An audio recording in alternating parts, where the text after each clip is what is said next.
Kumja English ngani kunhumdoigi September da Phakhiba Khul Ngakpa mangagi case ama Special Judge NIA Manipur na Delhi ge NIA Court ta transfer Toukhibadu High Court of Manipur na Kakthatkhre haina Advocate Maisnam Johny na phongdorakli press ta thadoropa video message amada wafumase phongdukladna mahakna hai case asi Delhi da transfer tawgi order adu Manipur High Court ke Chief Justice D Krishna Kumar amasung Justice A Guneshwar Sharma ge Divisional Bench amana kakhibane case asi transfer thage hairabadi Supreme Court natraga High Court of Manipur na thagadabane Khul Ngakpa manga asi Kumja English ngani kunhumdoi September da Porongpat Police Station ki team amana farabatungda NIA da sinarakibane makhoi manga Special Judge Manipur gi mangda putoklaba matungda court na makhoi bail da thadokrakhi adum oinamak Moirangthem Anandi NIA na amuk hana re-arrest tokibane Special Judge NIA Manipur da NIA na tharakpa application amage matung ina case asi Special Judge NIA Manipur na Kumja English ngani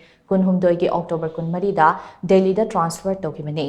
Kumja English ngani 13 gi November 13 da High Court of Manipur gi matam madugi Chief Justice Siddharth Mridul amasung Justice Golmai Gaifansilu anigi bench na case adu interim stay order bigimane case asi Delhi da transfer tawriba asi achumba khongthang natte haiduna athokpam gazette romazet amadi Johnson na High Court of Manipur da challenge toropadigi Manipur High Court ke Chief Justice D Krishna Kumar amasung Justice A Guneshwar Sharma gi divisional bench aduna hearing chatharabatungda ngasi transfer order adu Kakthatkhre haina su mahana makata na phongdorakli nakalamaromda Advocate Maisnam Johny na makata na hai Khul Ngakpa sing asi miyamgi damak chongthorkhiba oirabasu ngasidi makhoi gi imung manungna kamthengna awaba mayuknare makhoina Delhi da case ani amadi Guwahati da case ani thengnari masi thengnana bahotna bada khudong chadaba kaya mayuknare hojik sel thumge fibam chadabana masagi yumpham phawba yonthokpagi fibam da lakle maramaduna miyamgi damak Chongthorakli ba Khul Ngakpa sing asida miyamna mateng pangbiu hainasu mahana makata na phongdokhi Special Judge NIA Manipur na Phakhiba transfer adu Division Bench Honorable Chief Justice Mr. D Krishna Kumar amasung Honorable Mr. Justice A Guneshwar Sharma gi Division Bench na transfer order adu Kakthatkhre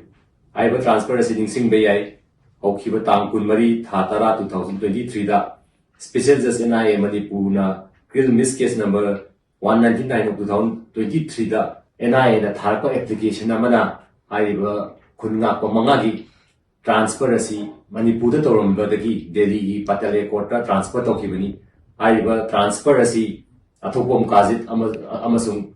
mi ahumna High Court of Manipur da challenge tawudagi hokhiba tang 13 tha 13 2024 da hanagi Honorable Chief Justice Mr. Siddharth Mridul amasung Honorable Mr. Justice Golmai Gaifansilu Interim Stay Order Piramani